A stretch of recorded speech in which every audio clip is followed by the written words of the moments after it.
government officials who have been working closely with UNHCR to support and implement activities. Let me end, Your Excellency, by reiterating that UNHCR stands ready to support the government in resolving the legal status of the remaining stateless communities in Kenya prior to the end of the I Belong campaign in November 2024. Asanteni sana. Thank you.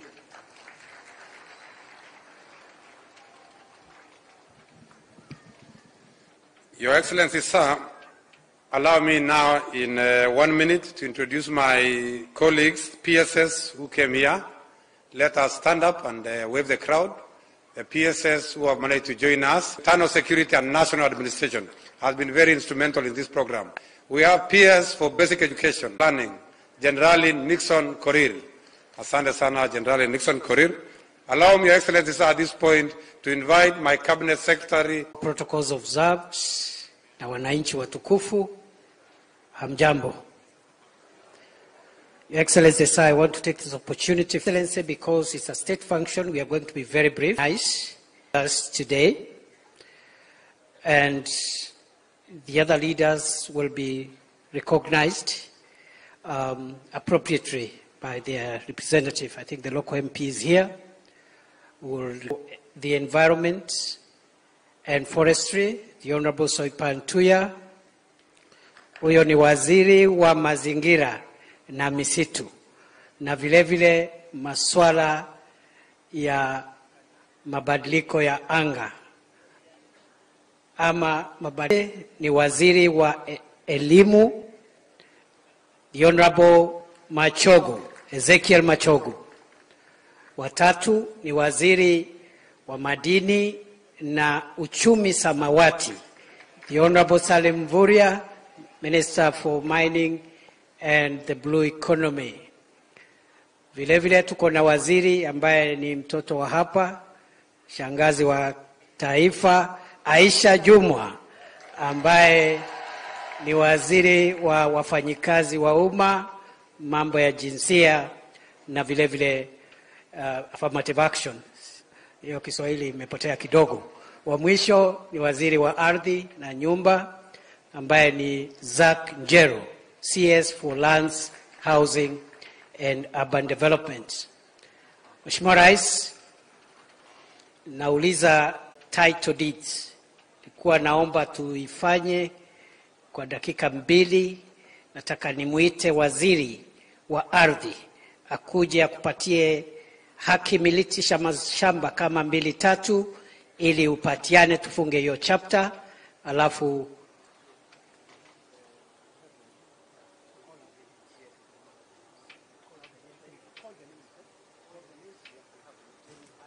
na wale ambao taita ndio watap. Your Excellency, we request you to give out the title deeds. Tangait Sangala, Mbodra Daniel Gambo, Kahindi Kiti Kombe. Tangait 1,692. Okay, yes, today. Gideon, watu yako ndio hao. Tunaweza tukaketi. You can sit down. Tangait Sangala, Mbodza Daniel Gambo, Kahindi Kiti Kombe, Samuel Ngombo Kiti. Tangai.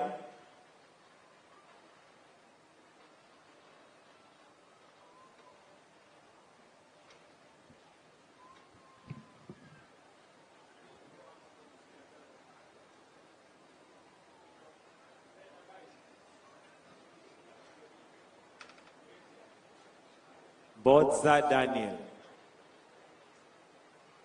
Konde.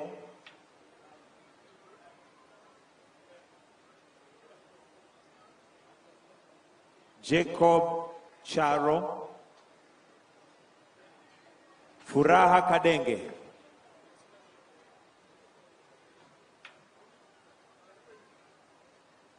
Ambrose Matana. Damanya Para. Alfani Masoro.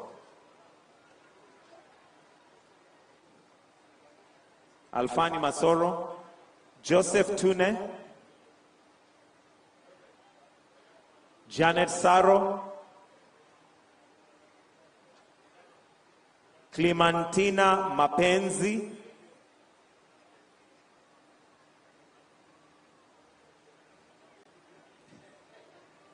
Randu Shuari, Anason Mwanjanji,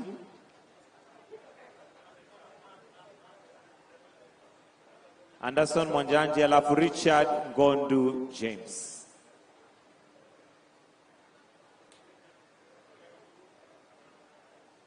Richard Gondu James.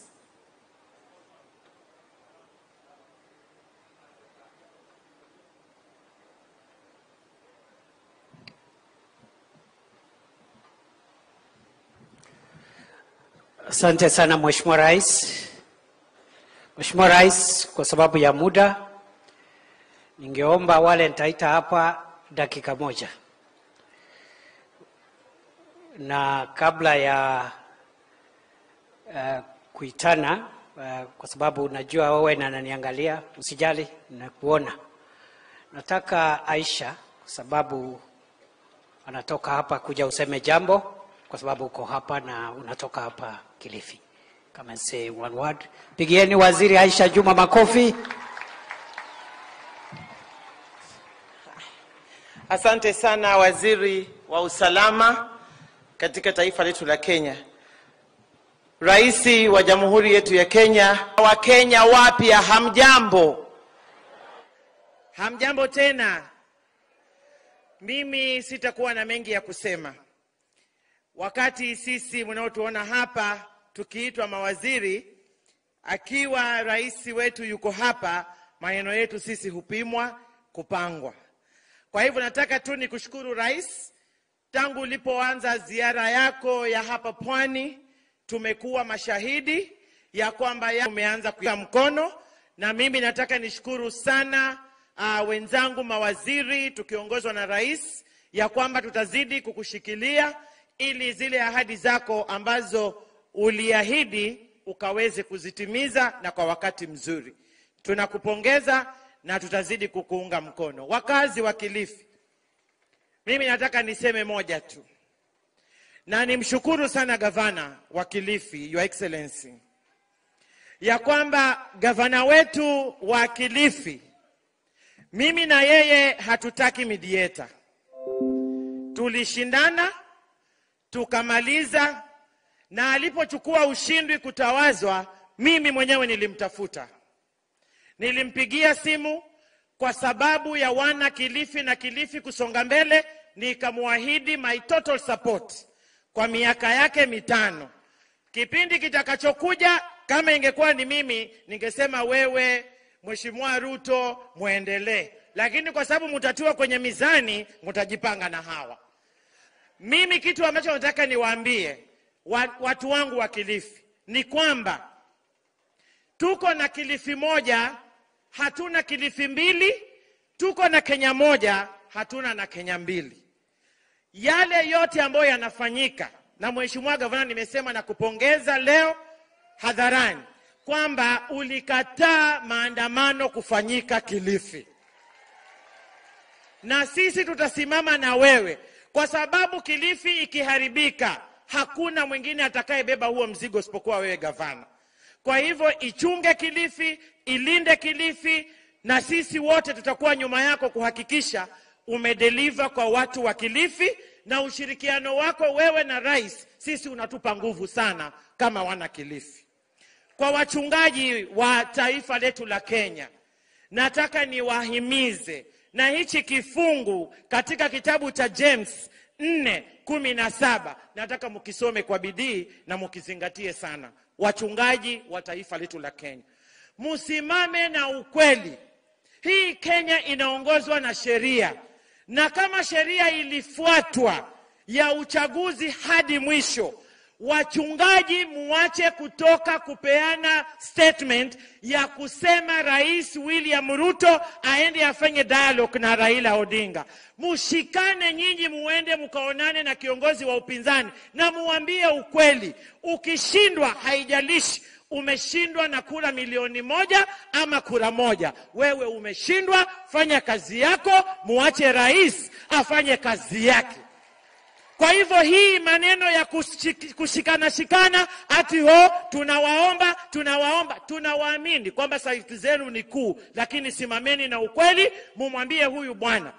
Kwa rais wetu wa Kenya, rais wetu tunayekupenda, mimi nilikufuata nikikuamini na mpaka kesho nitakuamini kwamba una uwezo wa kutumalizia matatizo katika taifa letu la Kenya. Na kwa sababu huyu kiongozi wa upinzani pia amekuwa tatizo, Mheshimiwa Rais, tumalizie. Kwa sababu usipotumalizia tatizo hili, hata yeye kama hata kuweko, atakayemrithisha, tutakutana na majanga haya. Kwa hivyo Rais, kaa ngangari, kaa chonjo. Tunajua una uwezo na unaweza.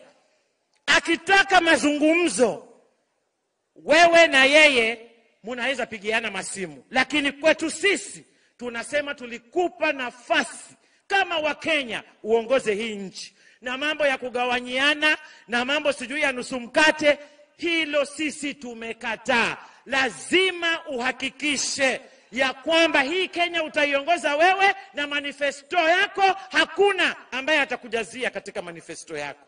Sisi tunasema hatuwezi. And Your Excellency, do not reward political bad manners. Lazima usimame kidete. Sisi hata wakituambia tushike mahali hivi ili tumpeleke akapumzike Bondo vizuri, tuko tayari. Asanteni sana na Mungu awabariki.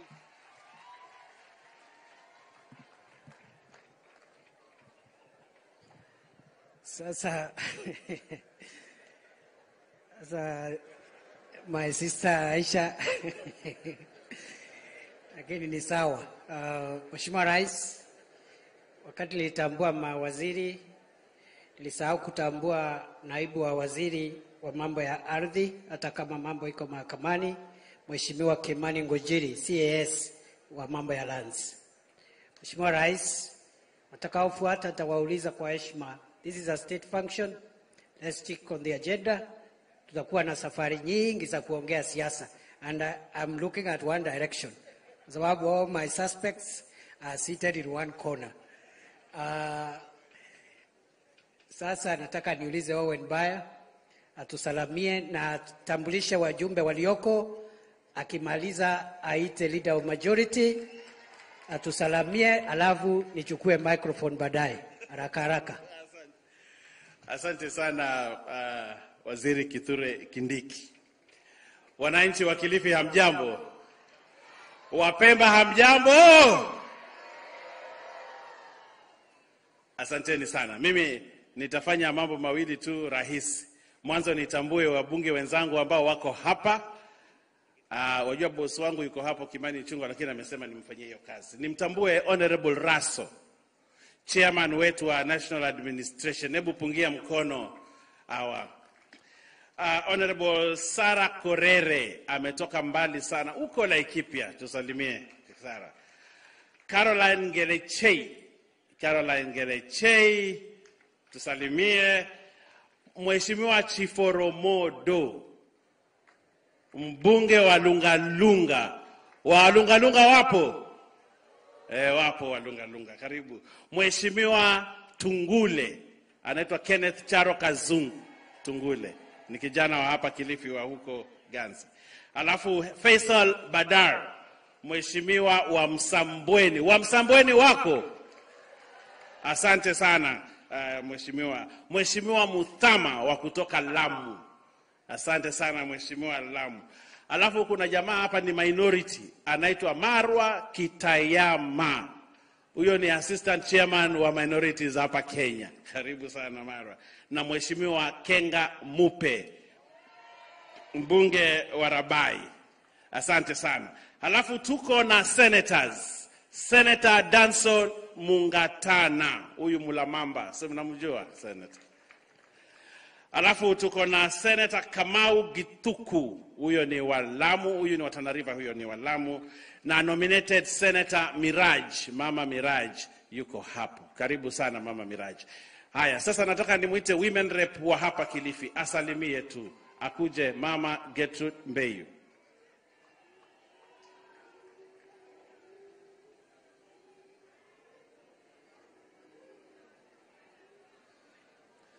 aongee kwa niaba ya wabunge wote na wabunge wa Kilifi. Dakika ni moja. Ama Kindiki, unajua ako na askari wengi hapa.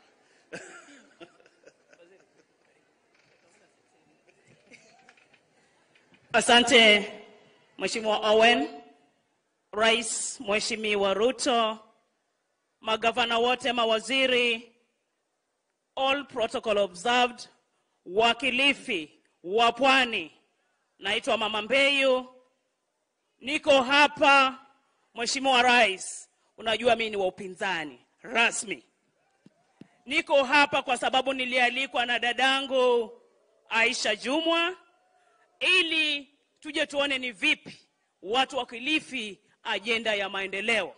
Sikuja hapa yale ya upinzani wajua na yafanya ndani ya bunge, ndani ya Kilifi. Lakini kwa sababu kuna ndugu zetu wameishi, tulikuwa tunanong'ezana pale na senator. Umri ule umewapa birth certificate yenyewe. Wamefikisha over 60, over 70. Ni furaha kubwa katika hii jamii hii ya Wapemba.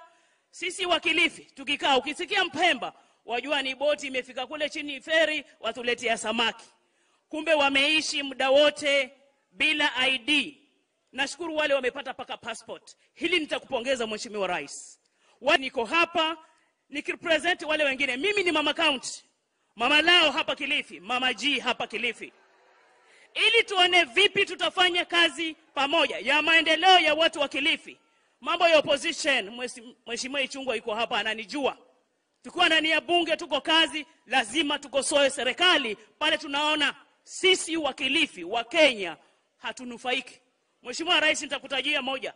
Nilikuwa mpinzani mkubwa kwa finance bill. Hiyo kila mtu anajua. Bodaboda wako hapa wote, wale wote ni kwa sababu ya bei ya mafuta ilipandishwa 100%. Hilo si la uongo na linaumiza vijana wetu wote hapa Kilifi. Kwa hivyo niko hapa tuambiane ukweli, tuambie watu wetu yale yanautumiza. Mambo ya chakula ni kweli, kila mtu, si Mbeyu anaumia, si mwananchi wa kawaida. Ili tupate mwelekeo rasmi, tukae pamoja, na nimekuja hapa kwa sababu mimi ni kiongozi wa Kilifi, ni kiongozi wa jimbo. Present kwako la mwisho, waje wakupe memorandum kwa sababu umekuja kimaendeleo, waone ni vipi watapresent kwako. Hiyo itakuwa yangu la mwisho kwa yale mambo unatufanyia hapa Kilifi. Na niseme kwamba kwa mara ya kwanza watu wa Kilifi wako na serikali inayowasikiza. Tukiongea serikali inasikiza. Kwa mara ya kwanza rais anakuja, si sababu anapita ama anafanya nini, anakuja kufanyia watu wa Kilifi kazi. Kwa hiyo mimi nasema asante kwa kututunukia katika roho yako kwamba tunaweza ongea na wewe na utufanyie yale unatufanyia. Situmpongeze rais. La pili, Mheshimiwa Rais, ni kushukuru kwamba ulikuja hapa ukapiga siasa yako, tukafanya vile tumefanya, lakini mimi leo ni deputy leader of majority pale bunge. Hakuna Mgiriama ameoccupy hiyo position ya kwanza mimi nimekuwa. Mheshimiwa Rais, ukatupatia waziri, the first female waziri hapa Pwani, huyu mama Aisha. Tunasema asante. Tena haukuacha hapo Mheshimiwa Rais, ukatupatia huyu Amason Jeffa Kingi akawa speaker. Huyo hapo nyuma ukatupatia huyo. Na sisi tulifanya ile maneno tulifanya, lakini wewe hukutuacha, ukatupenda zaidi vile sisi tulikupenda. Si ni kweli hiyo? Nasema asante. Tena niseme wewe unashirikiana vizuri na gavana wangu huyu. Hata kama yeye ni wa chama kingine, lakini I want to commend you for embracing our governor, na ile governor anasema unatufanyia. Leo 190 million umetuletea kule kichwa cha kati. Na mimi nataka kusema rais, asante sana kwa ile kazi unatufanyia. Na mimi nimwambie Governor Mngaro pia asante kwa kukubali kushirikiana na mimi. Unajua mimi na wewe tulizozana hapo, lakini we have embraced each other, tunafanya kazi vizuri sana. My brother, I want to say thank you very much. Niseme hivi kuhusu hii maneno ya Wapemba.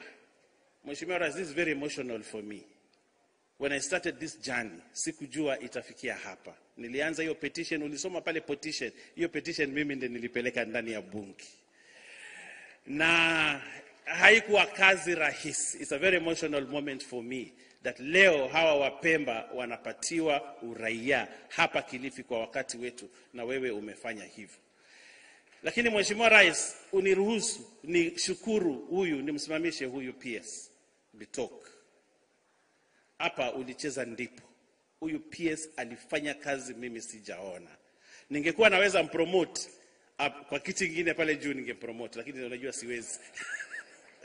Amefanya kazi nzuri sana. Hawa Wapemba huyu PS amewashughulikia vile ulimwambie ashughulikie. Kwa hiyo nataka kukuambia Mheshimiwa Rais, asante sana, na Bitok Professor, from the bottom of my heart and on behalf of the Pemba community, I say a special thank you very much for the good job you did.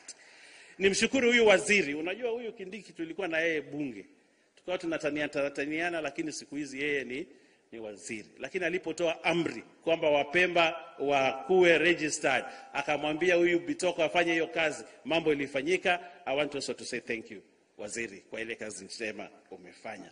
Wapemba mpo? Situwapigie makofi hawa. Lakini nikushukuru zaidi Rais, manake nilipokuuliza hawa Wapemba tuwapatie uraia, wewe hukusita. And I want to say this: end statelessness in Kenya. Be the president that will end, the first country in Africa to end statelessness. I would like it to be Kenya during your presidency. So end statelessness hapa Kenya. Na wako wale huyu UNHCR ametaja, mimi nitakuja tena nikwambie tusaidie hawa tumalize statelessness hapa Kenya. Mheshimiwa Rais, nikushukuru tena kwa sababu ya mambo ya ardhi. Hapa Pwani tulipokuwa tunafanya campaign kulikuwa na shida nyingi sana ya mambo ya ardhi. Na kila serikali iliyokuja iliongea kuhusu mambo ya ardhi.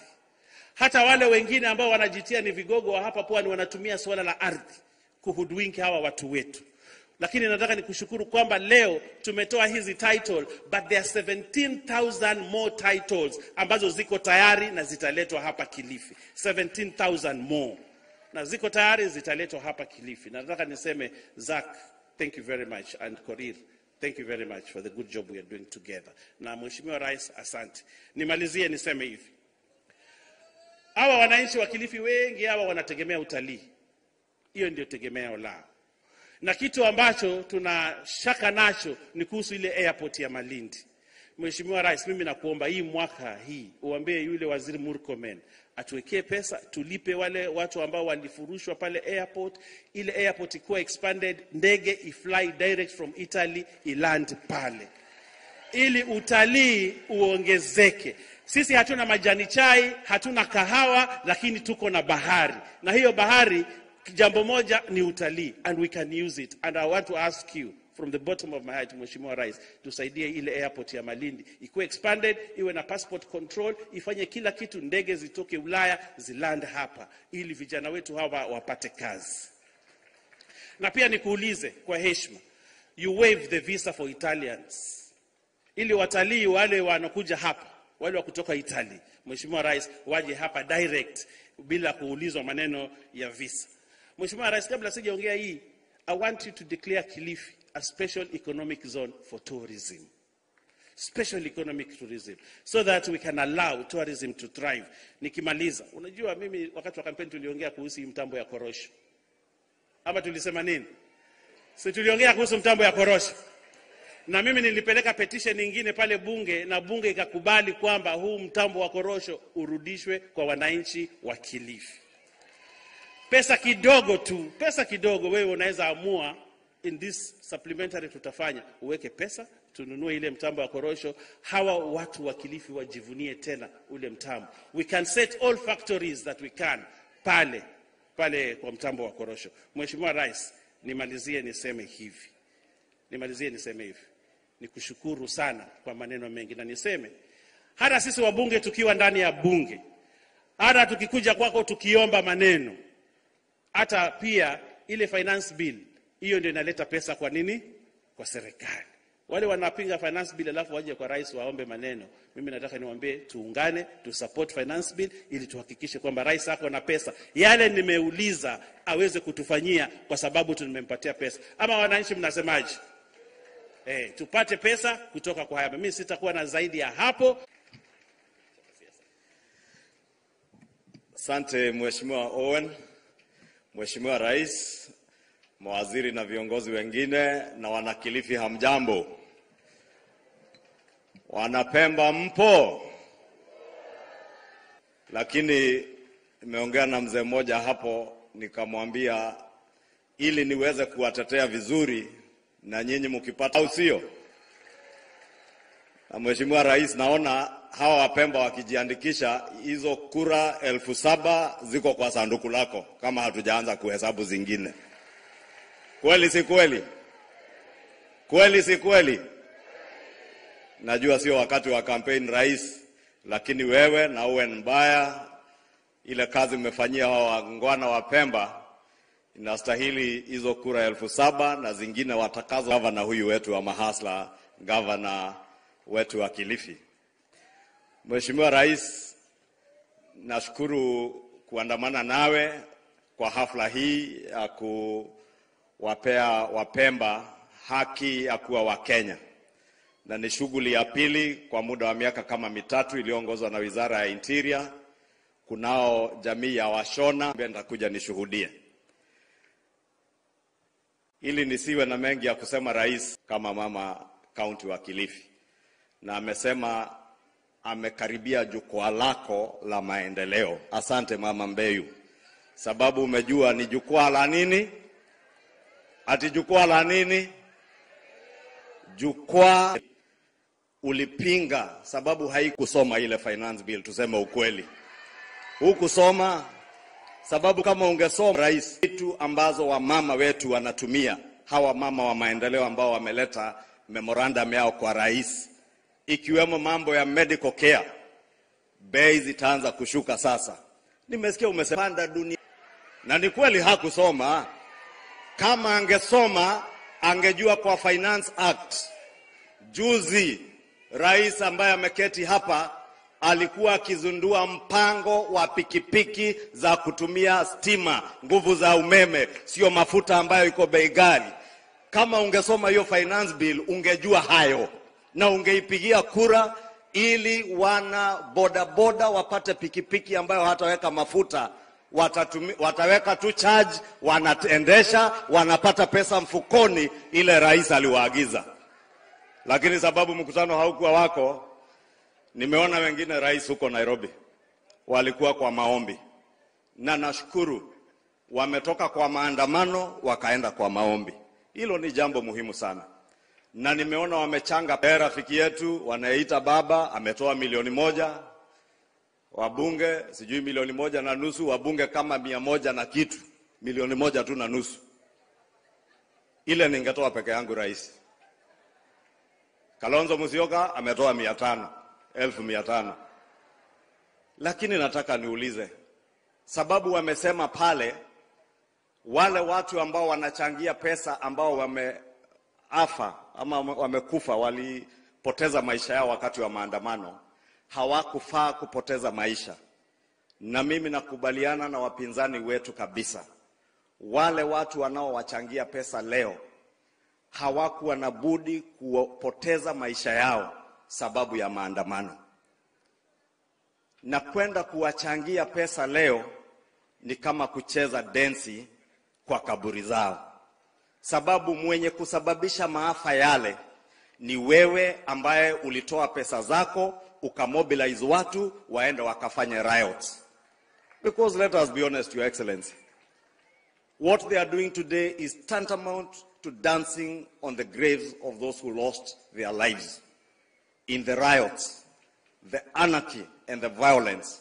Innocent young men and women to go and riot, to go loot, to go destroy property. Maybe who lost their lives need not have lost their lives, and we must engage. And Your Excellency, Waziri Aisha amekuambia uko na namba ya simu ya aliyekuwa waziri mkuu.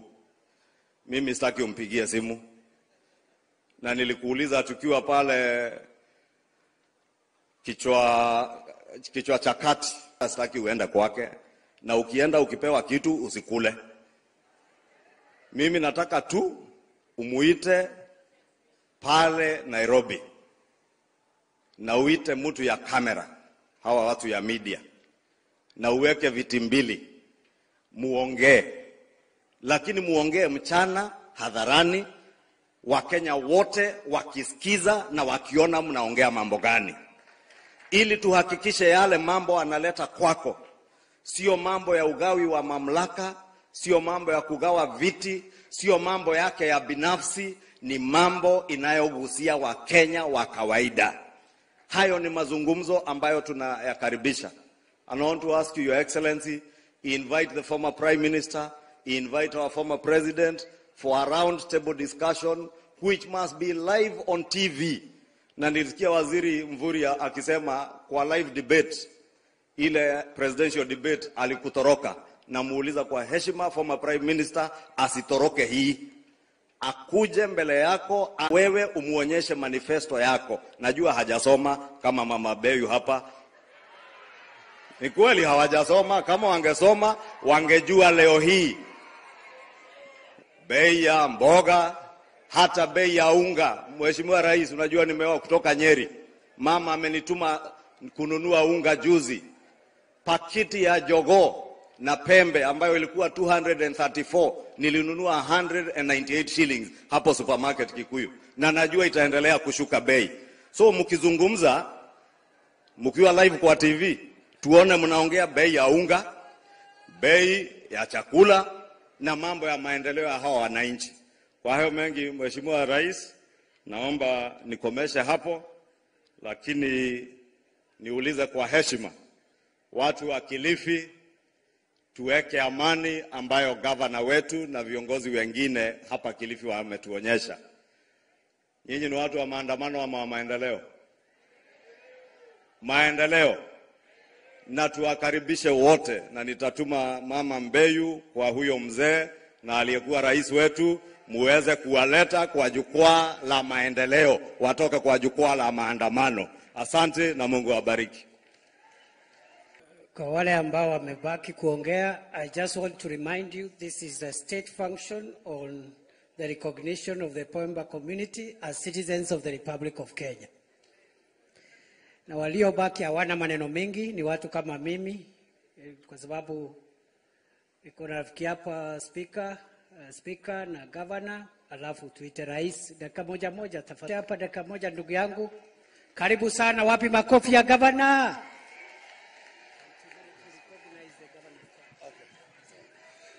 Haya, asante. Rais wa Jamhuri ya Kenya Daktari William Samoei Ruto, ambaye ni rais wa Kenya na amiri jeshi mkuu wa majeshi yetu ya ulinzi, wenzangu viongozi wa kutoka hapa Kilifi na Pwani, Mheshimiwa Aisha Juma Waziri, Mheshimiwa Mvurya Singi, itifaki zote zikizingatiwa. Mheshimiwa Rais, kwanza nichukue fursa hii, najua muda umeenda, lakini unaweza toka rais alafu usikie nimelimwa na MCAs wako hapa, acha niwasimamishe waone. MCAs wa bunge la County Assembly ya Kilifi pale walipo, simameni, rais awaone. Mheshimiwa, unaona sisi hatuna upinzani, sisi tunafanya kazi pamoja. Hao ni MCAs wa Kilifi County na wale wa serikali. Wa rais, tulikuwa na msiba, wameenda mazishi huko Nandi. Msichana ambaye alikuwa muhimu sana kwa blue economy. Mheshimiwa Rais, nikisimama hapa pia nichukue fursa hii nikukaribishe Kilifi. Leo tumekuwa na siku mzuri kule kichwa cha kati, area za Ngomeni. Nimwambia Ichungwa acha na Mbeyu. Unajua hata Mbeyu hii account pia hajui vitu tunanunua na pesa ya account, anafikiri ni World Bank. Tuko na watu wa kila chama kwa hiyo assembly, Your Excellency, tuko na wa ODM. Kilifi hii imekuwa na tabu ya makiji, miaka enda miaka rudi. Mwenzangu alijaribu wakati wake na mimi nimesukuma. Hata ile pesa Mvurya alinipatia royalty, watu wangu ya budget sikuambia, nilificha kando kwanza singe. Mwaka huu Mheshimiwa Rais, kwa mara ya kwanza Kilifi tumejaribu sana. Mvua haikuwa mbaya sana, kwa bado lakini tumepata chakula. Nataka tujengee Rare Dam, hiyo tu. Mimi nitakuomba hiyo mradi hiyo kwa sasa, ingine tutaongea siku nyingine. Tukipata Rare Dam tutapanda chakula hapa Ganze na tutakuwa na chakula ya kutosha kwa watu wa Kilifi. Masuala ya masoko yale umeongea leo, pia tumekuwa na kikao na PS wako Hinga na yao masoko mapya ya Watamu, Mtwapa, Mazeras, Mariakani. Hiyo itatusaidia kuleta maendeleo karibu na wananchi wetu, na hiyo masoko yataweza kuboresha zaidi sehemu hizo. Lengine la haraka, Mheshimiwa Rais, ili nimalize, najua uko na wakati mrefu, lakini tumeongea, ni kuambia tu wananchi kwamba ile mradi wa Kempsed ambao tumekuwa tukiendesha na Waziri Mvurya, ambayo leo tumefungua ile soko la kule Mgomeni, kichwa kati ile Uyombo. Raia walikuwa hawakwambii tu, lakini kabla hata Mheshimiwa awe nalete petition, hawa samaki wote unaona watu wanakula, hawa Pemba ndio wanafuta kwa wingi kushinda watu wote. Kwa hivyo hawa ndugu zetu sasa ambao wataka kuwaita Wapemba tena, kuanzia hasa hao ni wa Kenya, wameshirikiana na Rais. Hapa hospitali tuko na sehemu ya cancer center, nyumba ziko, matatizo ni vifaa. Kama nilivyokuelezea, ukiongea kidogo tu na UNESCO wako tayari, watatusaidia tuunde hiyo cancer center hapa Kilifi Hospital. Tumetoa pia eka 3,000 ya kujenga viwanda, wanapata kazi pale. Ili jamii ambayo leo Wakenya wapya tuna wote, mimi na yeye tuna share. Mheshimiwa Governor, tafadhali.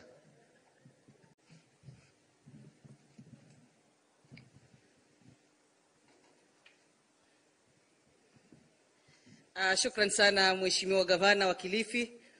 Mstahiki Rais wa Jamhuri ya Kenya Daktari William Samoei Ruto, mawaziri na viongozi wote, assalamu alaikum. Bwana asifiwe. Mimi kwanza namshukuru Mwenyezi Mungu na niwashukuru wale Wapemba wenzangu ambao leo hii tumeweza kutunukiwa uraia wa Kenya. Mheshimiwa Rais wa Jamhuri ya Kenya, asante sana kwa sababu umethibitisha ile mambo ya bottom up. Sisi kama wa pwani tunategemea sana bahari, na ile bahari wanaoitendea haki ni Wapemba. Leo hii Wapemba wataingia katika bahari bila ya uoga wa kushikwa kwa sababu hawana vitambulisho. Mheshimiwa Rais, nashukuru kwa hilo. Na mimi kama gavana wa jimbo la Kwale, basari ni mambo ya matingatinga, ni mambo ya mbegu, ni mambo ya huduma ya hospitali. Jamani, nyinyi sasa ni wa Kenya, mtapata huduma na Mheshimiwa Rais amewaacha huru. Pengine tu nipeana usia kwa sababu mimi ni kiongozi wa kaunti. Kwa wale ndugu zetu ambao tunaenda maandamano, Mheshimiwa Owen amelia hapa akasema anataka tourism itangazwe kama ndio kitega uchumi kikubwa cha pwani. Kama tutaenda kuandamana na masufuria kichwani, tusahau mambo ya tourism. Kwa sababu mtalii yoyote akiona watu wanaandamana, haribu uchumi wa wananchi. Tukaribie tufanye kazi na Mheshimiwa Rais wa Jamhuri ya Kenya. Asanteni sana. Asante Mheshimiwa Rais, nilikuwa nataka kidogo kupitiliwa. Unajua gavana angesema amekuja kwangu nikamwacha kando. Mwisho pengine mimi Mheshimiwa Rais tu niseme vile wenzangu wamesema, yale tumeongea yote leo kwamba tutashirikiana, kwa sababu hawa wananchi sisi leo tuko hapa, lakini hesabu yao itafika 2027. 2027 wanataka kujua sisi, wewe ukiwa rais, mimi nikiwa governor, tumewafanyia nini. Na hiyo nitaanza kupata ndege za moja kwa moja, na mimi nitasimamisha maandamano ili watalii wakuje hapa Kilifi. Mwisho Mheshimiwa Rais, watu wa Kilifi wanakupenda, hata kama tuko kule tuko, lakini wewe bado ndio rais sasa. Ukisimama hapa utaona umati wote, hakuna mtu amefungwa kamba kukuja kwa hii mkutano. Hii ni mkutano watu wamekuja sababu ni ya maendeleo, na hata wale wenzangu wanasane tubadilishe ya vyeo katika serikali. Kutoka hapa ni aliyekuwa governor muda mrefu. Wapi makofi ya Senate Speaker? Asante.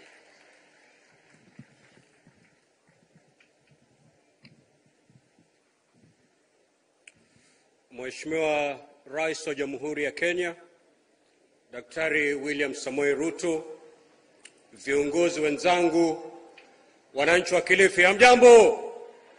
Mambo? Rais, kama unavyojua, mimi niko upande ule mwingine wa serikali na una itikadi zake, hususan kwa masuala ya kisiasa. Lakini nataka kusema hivi kwamba sijasonwa mdomo ile nikiona maovu ni nyamaze. Rais, mambo ambayo yameendelea miezi michache iliyopita katika Jamhuri ya Kenya ni mambo ya kufedhehesha na ni mambo ya aibu kwa Jamhuri yetu ya Kenya. Wengi wanasimama na wanukuu vipengele fulani katika katiba yetu, na katiba ile ile vipengele vinaohusu uchaguzi, ina vipengele vinaohusu mtu ambaye hajakubali matokeo ya uchaguzi afanye nini. Katiba iko wazi, na walifuata vipengele vile mpaka katika koti ya juu kabisa katika nchi hii yetu ya Kenya, na uamuzi ikasemekana kwamba aliyechagua daktari. Lakini sasa kuna wale wanasema kwamba gharama ya maisha iko juu mno. Ni sawa, lakini wale ambao wanatangaza jambo hili sasa, ndugu yangu kakaku Mheshimiwa Mng'aro, gavana wa Kilifi, mwaka 2027 na Mwenyezi Mungu atujalie tufike kule, na maandamano, it has never been seen before. Juzi tulikuwa na mkutano kule kwa mahakama. Jaji mkuu wa nchi hii Martha Koome alimwalika jaji mstaafu Maraga, yule ambaye alimpatia nafasi baada ya siku zake kuisha. Amemwalika katika kikao ili wasaidiane. Atamtakia mema yule ambaye alimpatia wadhifa wa kuendesha Kenya hii, lakini yeye ndio yuko mbele zaidi, ndariye tanga mbele kupanga mambo. Gavana hapa for 10 years. Siwezi kamwe, baada ya kupeana mamlaka kwa Mheshimiwa Mng'aro, siwezi kurudi hapa Kilifi kupanga maandamano dhidi ya serikali ya Mng'aro. Langu aidha ni nyamaze kabisa, ama kiwa nitazungumza ni mazungumzo ya kumsaidia Mng'aro kuendesha Kilifi ili tuende mbele. Na hilo ndo mambo, ama hilo ndo jambo ambalo rais wetu anafaa kufanya. You cannot be the main pillar of stabilization of a government ambao wewe mwenyewe ulipeana mamlaka. Na mimi nikimalizia, ndugu zangu ni wa Pwani, Mheshimiwa gavana wa Kwale amezungumza hapa mambo ya maandamano na athari zake. Uti na mgongo wa uchumi wa Pwani ni utalii. Wiki iliyopita nilikuwa na mkutano na wenye mahoteli kutoka sehemu ya Malindi na Watamu. Walikuwa wamekuja kwa shughuli zao kule Nairobi, tukapatana. Na wanalia kwa sababu ya cancellations of their bookings. Watalii wengi wamecancel holidays zao, hawatakuja tena hapa Kilifi. Jiulize, hasara inaenda kwa nani? Yule Rehema, yule Katana ambaye anafanya kazi hapa Silver Pub, leo hii yuko nyumbani. Sababu ni maandamano na athari zake. Juzi tuliita waziri wa utalii katika Senate azungumze athari za maandamano. Meli za kifahari, cruise ships nyingi zimekata safari zake za kuja Kenya kwa sababu ya maandamano. Athari haiji kwangu, haiji kwa Raila, haiji kwa nani, kwa mbunge, inakuja kwa mwananchi wa kawaida. Yule ambaye anawaambia muandamane, mwisho wa mwezi, ikiwa ni mbunge, mwisho wa mwezi pesa zake hata ndururu hakati. Wakati nyinyi mnachoma tairi hapa juzi, yule ambaye alitisha maandamano alikodisha ndege ya kibinafsi, akashuka Malindi, akaenda hoteli ya kifahari mpaka maandamano akaisha, akarudi Nairobi. Je, pimbi ni nani hapa? Mujingani hani ho? Ni hani? Akachukua familia yake, akaiweka kwa hoteli kule, twapigana. Nataka niwaambie wapwani wa Kenya kwa jumla, there is no solution katika hizi maandamano. Ile ambayo tunapata ni hasara tupu. And that's why I want to congratulate my brother, Governor Mung'aro. Ile siku ya kulalia maandamano ulikuwa na mkutano hapa kama gavana wa Kilifi. Na ulikuwa na mkutano na wanabiashara investors hapa Kilifi. Bidii zako kama gavana wa Kilifi ni kuleta investors ndani ya Kilifi. Bidii za party leader wako ni kufukuza wale investors. Simanyo na ngira hiyo. Maana wanaenda kuku, wanaenda kuku. Lakini kwa sababu hawa ndio wamekuchagua, saa zote akiwekwa hapa na wananchi wakiwekwa hapa, nenda na matakwa ya wananchi wako. That is the only way.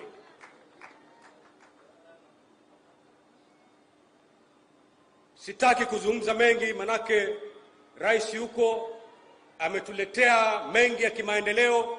Matatizo ya Kilifi mimi siyajui tena, anayajua ni Mung'aro, yeye ndiye gavana wangu. Kwa hivyo sitataja ya Kilifi, yametajwa ya kutosha. Nataka niregeshe usukani wa ratiba hii kwa wale mengine ya kimaendeleo. Asanteni sana. Asante sana Speaker Kingi. Your Excellency the President, today's occasion, Your Excellency, and through the legal procedure which you have presided over this afternoon, our brothers and sisters of the Pemba heritage are part and parcel of the diversity of the communities of the Republic of Kenya. I congratulate you, Your Excellency, and I want to affirm, as has been said by other speakers, I believe that you are going to be the president who will preside over the complete gate between 2014 and 2024 all over the world for member states to end statelessness.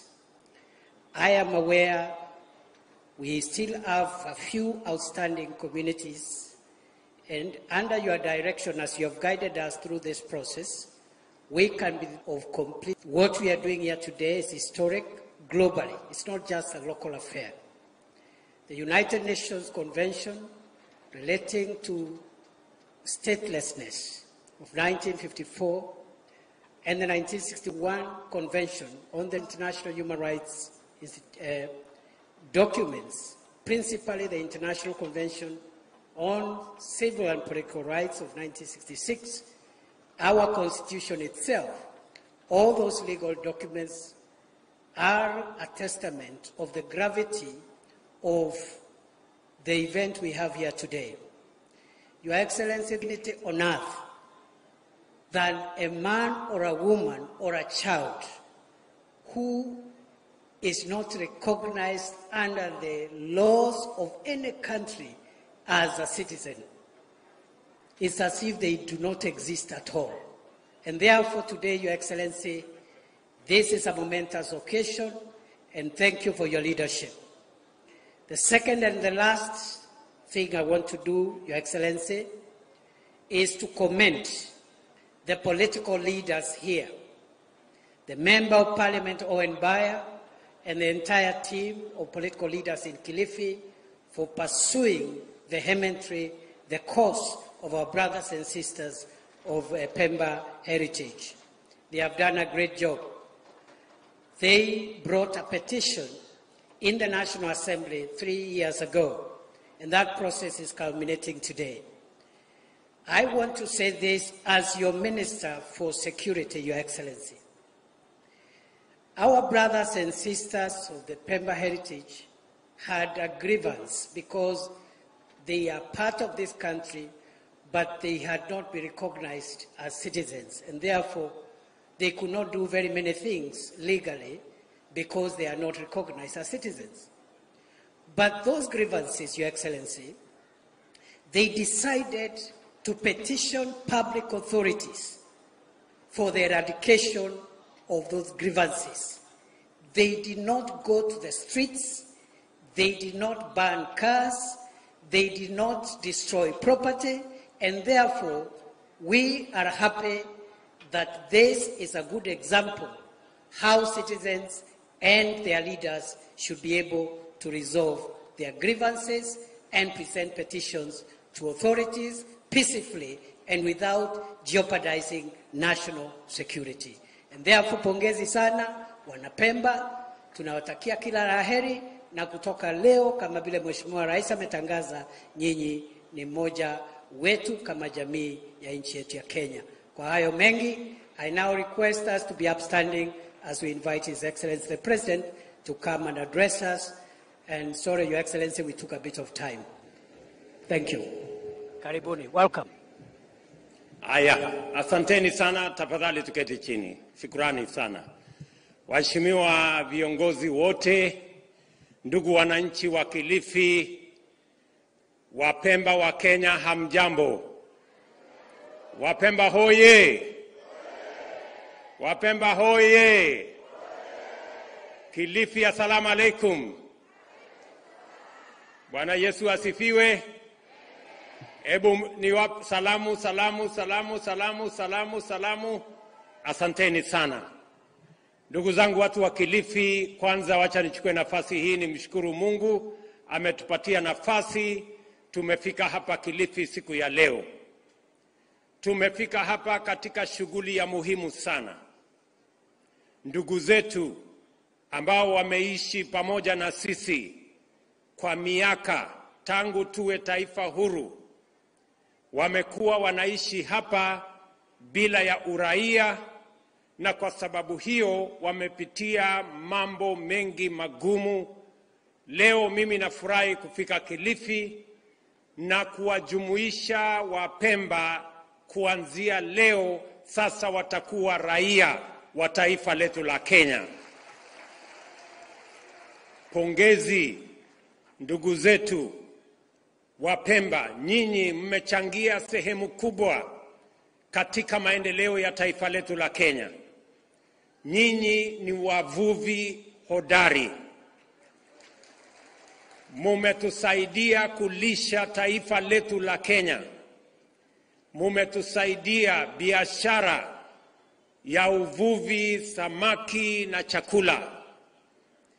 Mimi nataka niwashukuru sana kwamba mbali na kukosa uraia, muliendelea kuchangia katika maendeleo ya taifa letu la Kenya. Ndio sababu leo tumekuja katika kongamano hili tukubaliane sote, na mbele yenu nimetia sahihi mkataba ambao utawafanya muwe raia wa taifa letu la Kenya. Nasema pongezi. Ndugu watu wa Kilifi, vile vile nimefika hapa na shukrani nyingi. Tulikuja hapa tukaomba kura zenu. Nyinyi mkawa waungwana, mkatupatia kura zenu, mkatuongezea maombi. Nilikuja hapa mara nyingi. Mungu naye akatubarikia tukapata ushindi. Watu wa Kilifi, mimi nataka niwaambie asante sana kwa kura zenu. Narudia watu wa Kilifi kusema asante sana kwa kura zenu.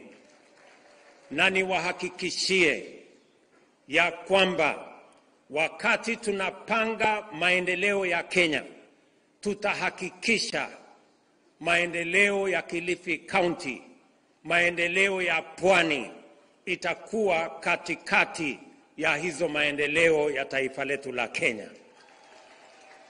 Mimi nataka niwahakikishie vile vile kwamba hawa viongozi, MCAs wetu, wabunge, magavana, wote mimi niko tayari kufanya kazi na wao ili tuweze kupeleka taifa letu la Kenya mbele.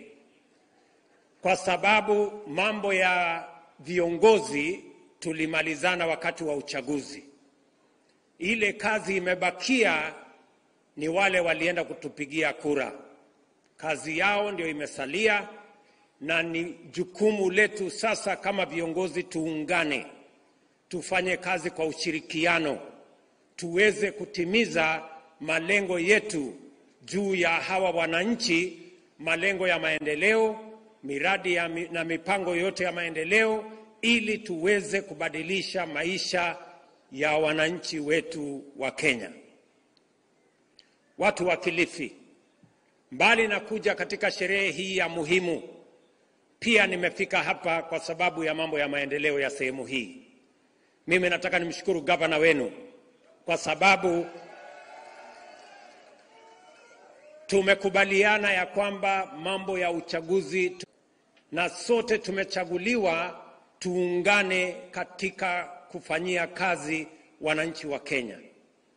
Leo mimi nimefika hapa kwa shughuli ya wavuvi, na mimi nashukuru Wapemba kwa sababu ni wavuvi shujaa. Nilikuwa Mombasa mwezi wa pili na tuliwapatia pesa wiki hii ya wavuvi wa hapa Pwani. Leo asubuhi nimetoa hundi pale ya wavuvi wa hapa Kilifi ya shilingi milioni 190. Mpango yetu ni kwamba tunataka wavuvi wa hapa, ya kwanza tuwafundishe wawe na ujuzi wa uvuvi. Ya pili,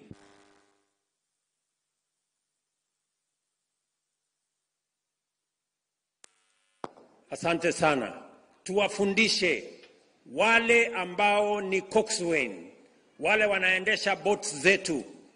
Nimeambia Wizara ya Uchumi Samawati ya kwamba hawa coxswains wote tutawatrain tukilipia gharama ya training kama serikali ya Kenya. Tuko na coxswains 2,000 katika ufuo huu wa bahari kutoka Lamu mpaka Vanga, na wote tutawapatia training. Tuko na wavuvi wengi vile vile tutawapatia training. Pesa zile tumewapatia, mbali na boats ambazo tulileta hapa, nilituma naibu wangu wa rais, tumepia waletea pesa ya kununua fishing gear na livelihood development na mambo yale mengine ambayo yatasaidia wavuvi wetu. Na katika budget hii ambayo tumepitisha kwa finance bill,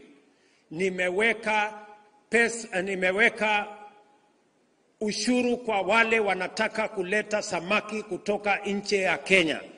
Nimesema hatuwezi kuagiza samaki kutoka China tena. Samaki yetu tutatoa hapa baharini na wavuvi wetu wataenda kutuletea hiyo samaki. Nataka niwaulize watu wa Kilifi, mnataka tuendelee kuagiza samaki sijui kutoka China, sijui kutoka wapi?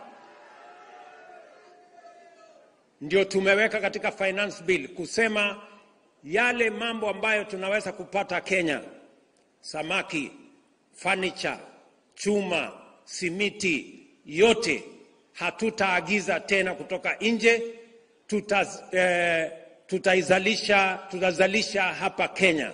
We will expand our industry, we will expand our programs so that we can harvest our fish, we can grow our economy, we can expand our manufacturing of fertilizer, of steel, expand our manufacturing of cement, and produce all our furniture in Kenya by Kenyan young people, by Kenyan talent, and by Kenyan effort.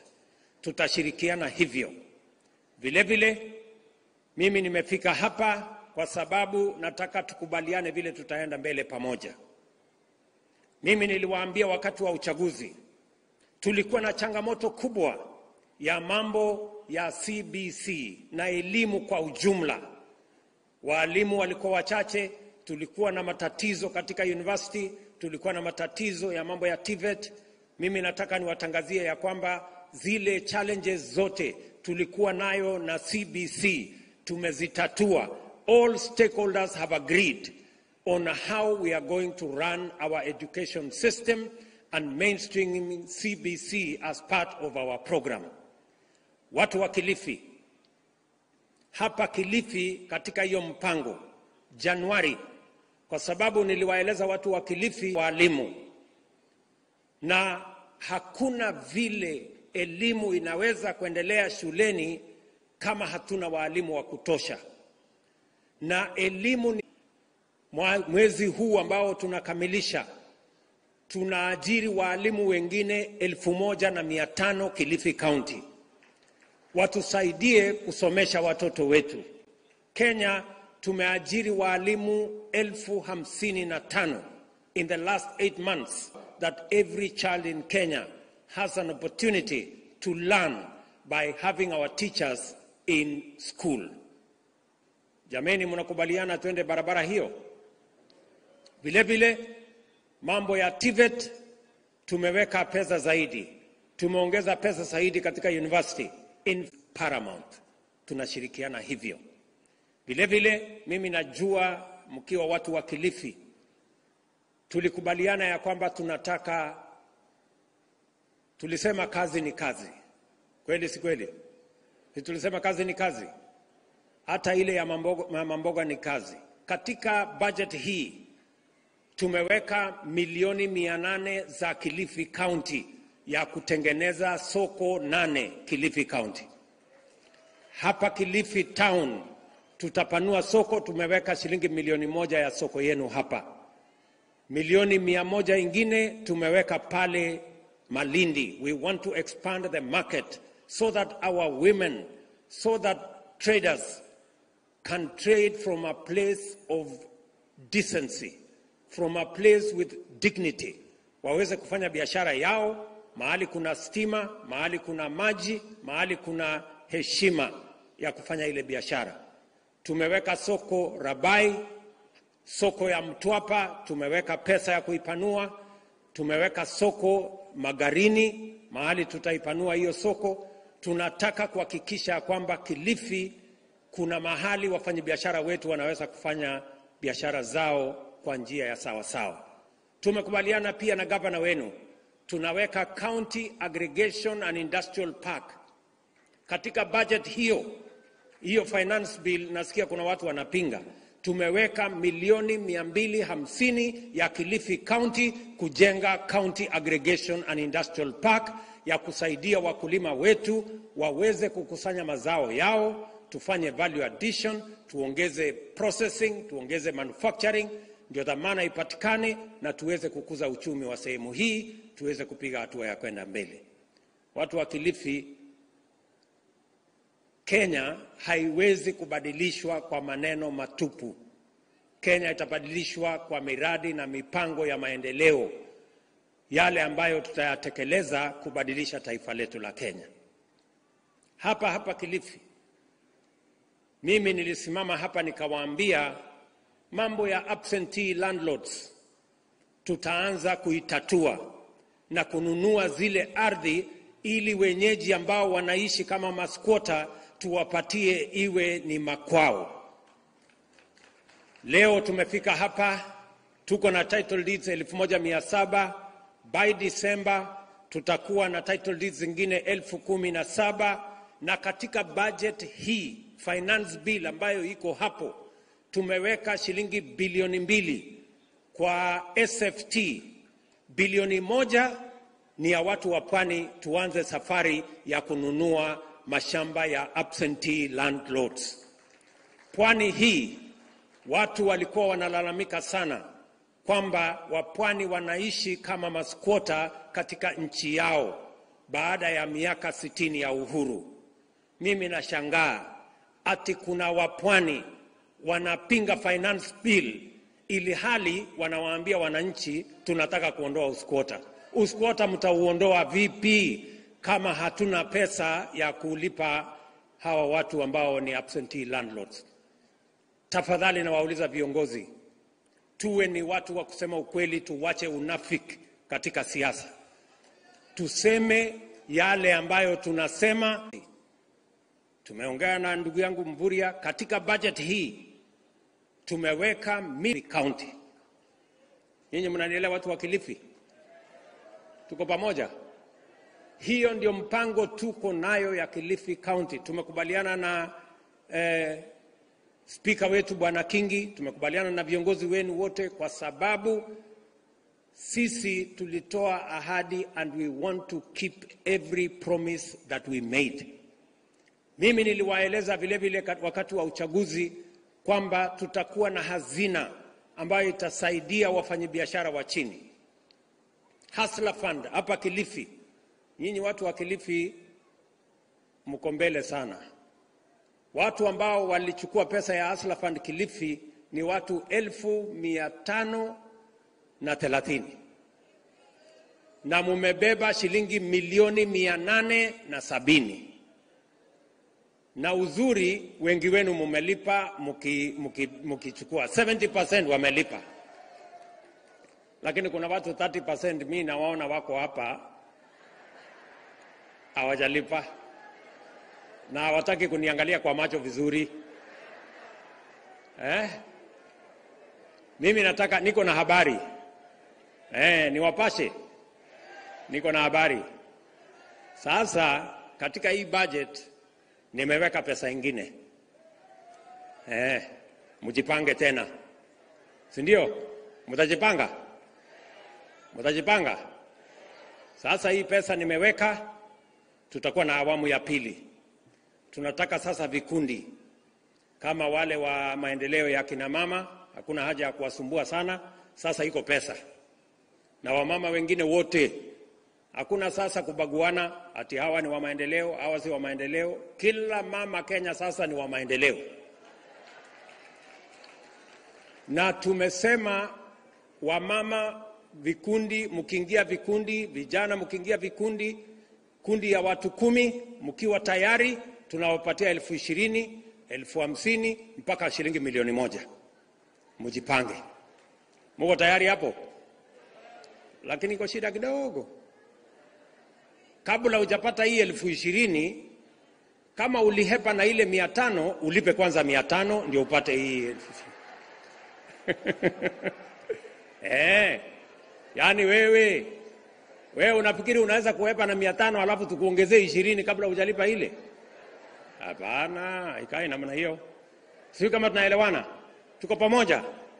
Nia yetu kila Mkenya, usiwe na title deed, usiwe na logbook, usiwe unajulikana na MCA, usiwe unajulikana na chief.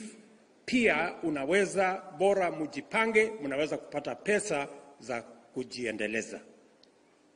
Mwisho kabisa, watu wa Kilifi, mimi nataka niwaeleze tuko na mambo mengine mengi. Gapa tena mambo ya maji, tumekubaliana tunajenga dams mpya, na mimi najua watu wa Kilifi nyinyi ni mashujaa. I want to promise you mambo ambayo yalikuwa yanataka kuendelea pale Galana, eti watu walikuwa wanataka kujigawia hiyo shamba, nilisimamisha, haitagawanywa na watu wowote ati kutoka sijui wapi. Ile shamba tutaitumia kuzalisha chakula, na tayari tumeanza awamu ya kwanza. By the end of next year, we will have 20,000 acres under production.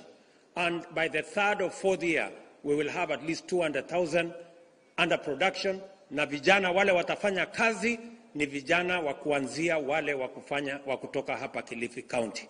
We're going to work together to make sure that we produce food. Nataka nimshukuru governor wenu. Yeye ameweka pesa ya county, huyu governor ameweka pesa ya county kwa mbegu.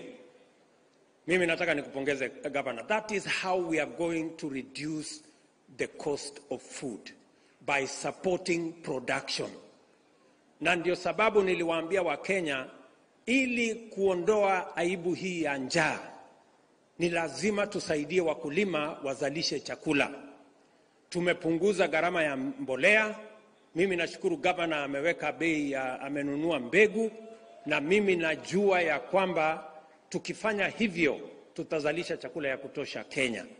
Natangaza nikiwa hapa Kilifi, ile bei ya mbolea tulianza nayo 7,000, tuliteremusha imefika 3,500. From next week mimi nateremusha tena ikuje shilingi 2,500. Na mimi nataka ndugu yangu Mngaro, mimi nitahakikisha hiyo fertilizer imefika hapa Kilifi. Wewe utanisaidia kusukuma ifike kwa wakulima kule nyanjani, kwa sababu tukitumia mbegu mzuri na fertilizer mzuri, we can double our production and we can eliminate the shame of hunger. Ni kweli si kweli watu wa Kilifi? Bei ya unga, hata kwa dawa, hata kwa uganga ama uchawi, uweke sufuria kwa kichwa, ufanye maandamano, bei ya unga haiwezi shuka. Bei, na waomba kwa unyenyekevu sio tupigane. Wametupatia nafasi, tuungane, tushirikiane, tujenge Kilifi, tujenge Kenya, na tuhakikisha kwamba yale miradi na mipango tuliwaeleza tunayatekeleza. Mheshimiwa Governor, you have my support, my friend. Wakati unafanya kazi hapa Kilifi, mimi nitakuunga mkono. Tunataka Kilifi iwe ni county ya amani, ndio tuweze kupanga mambo ya utalii, ndio tuweze kupanga mambo ya uvuvi, tupange mambo ya kilimo. Na nitarudi hapa kabla ya Disemba, niko na pesa ingine ya watu wa Kilifi karibu milioni 250 ya wavuvi tena. Mimi nitarudi hapa. Na mimi nitarudi hapa tena kuanzisha mpango wa housing, kwa sababu hapa Kilifi tumepata ardhi tayari mahali tutafanya mpango ya housing. Pale kwa housing tunataka kuzalisha ajira 20,000 ama 30,000 ya vijana wa Kilifi County. Vijana muko? Vijana wa Kilifi muko? Nataka nisikie sauti yenu. Muko? Si mnataka tupange ajira? Tutapanga ajira vizuri, because as we invest in education, we must invest in making sure our young people have jobs and they can work for themselves and work for their families. So mimi nawashukuru sana. Ile kitu mimi nawauliza ni kwamba tafadhali watu wa Kilifi, katika siasa yetu tusikubali vita, tusikubali fujo, kuharibu mali ya watu, kuharibu biashara ya wananchi. Hiyo sio siasa. Mimi nataka niwaulize all Kenyans, I want to ask respectfully all leaders and all of us Kenyans, we must say no to violence. We must say no to loss of life. We must say no to destruction of property. We can prosecute our politics without engaging citizens in violence. Tukiongea leo, Wakenya wamepoteza maisha yao. Mambo ya maandamano iliyopangwa na viongozi, wakatoa pesa mamilioni kupanga ile maandamano, wakapanga fujo, wananchi wamepigana na polisi, mali imeharibika katika taifa letu la Kenya. Citizens to fight businesses, to destroy property. Mimi nawauliza wa viongozi, jameni, simuwe na utu. Watoto wenu hawako, watoto wenu wako nyumbani, watoto wenu wako holiday. What kind of people are you? Good people. Sijui kama tunaelewana. Kama hawa watu wangekuwa na ukweli, si wangelete watoto wao wakuje wawapiganishe na polisi na kuwabebesha mawe? Ama namna gani? So we want to ask leaders, please, let us stop the deceit. Let us stop this unnecessary confusion that we are bringing in the Republic of Kenya.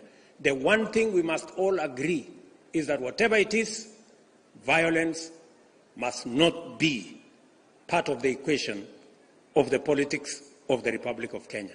Tunaelewana sote? Sisi ni watu wa amani. Sisi ni taifa la amani. Na sisi ni mpango yetu ni maendeleo. Hebu nione wala wanasema ni amani, ni amani, ni amani, ni amani, ni amani. Asanteni sana wakilifi na wapenda sana. Nitakuwa hapa kabla ya Krismasi. Mungu awabariki sana. Thank you and God bless you.